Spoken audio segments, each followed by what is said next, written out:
एक स्टॉल भी लगाने को मिलेगा। मंगल राम चाट भंडार बाजार, वहाँ तो बड़े बड़े लोग आते हैं चाट खाने के लिए। अरे तभी तो कह रहा हूँ, अगर जीत गए तो रोज की अच्छी खासी कमाई होगी और 5 लाख मिलेंगे वो अलग। मंगल राम चाट भंडार कोई ऐसी वैसी जगह नहीं थी, बल्कि शहर का फेमस चाट बाजार था, जहाँ शहर के बड़े बड़े लोग चाट खाने आते थे और कई टूरिस्ट भी वहाँ आते थे। उस बाजार में चाट लगाने वालों की अच्छी खासी कमाई होती थी, लेकिन ये सब बातें जानते हुए भी दिनेश उस प्रतियोगिता में कोई खास दिलचस्पी नहीं दिखाता। मंगल चाट भंडार है तो मुझे क्या, मैं जहाँ हूँ वहीं ठीक हूँ, मुझे इन सब से कोई फर्क नहीं पड़ता।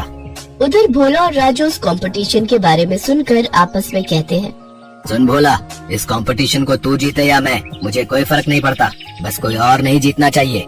हाँ भाई, बस एक उस दिनेश का ही डर था, लेकिन वो तो हमारी कृपा से फेल हो चुका है, तो अब हम दोनों के अलावा उस कंपटीशन को कोई जीत ही नहीं सकता।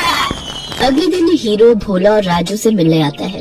क्यों भाई, मान गए ना मुझे? आखिर मैंने शराब और जुए की लत लगाकर उस दिनेश के धंधे को चौपट कर ही दिया भैया है। तुम्हारे एक बार कहने से ही तुम्हारे दुश्मन को कैसे ढेर कर दिया मैंने। अगर वो ढेर नहीं होता तो हमारा धंधा आबाद कैसे होता भाई। उसकी पेप्सी पानी पूरी ने तो हम लोगों का धंधा ही चौपट कर दिया था भाई। तभी उनकी ये सारी बातें दिनेश सुन लेता है और अपने किए पर उसको बहुत पछतावा होता है। मैं भी कितना बेवकूफ था जो इन पाखंडियों के झांसे में फंस गया और बर्बाद हो गया, लेकिन अभी भी कुछ नहीं बिगड़ा है। मैं इन सबको मजा चखाऊंगा, मैं इस प्रतियोगिता में हिस्सा जरूर लूंगा।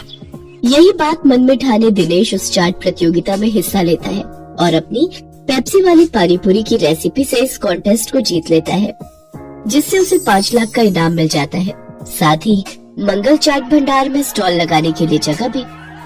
इनाम से मिले पैसों से वो अपने बेटे का इलाज करवाता है। बंटू पूरी तरह से ठीक हो जाता है और वो भी दूसरे बच्चों की तरह खेल कूद करने लगता है।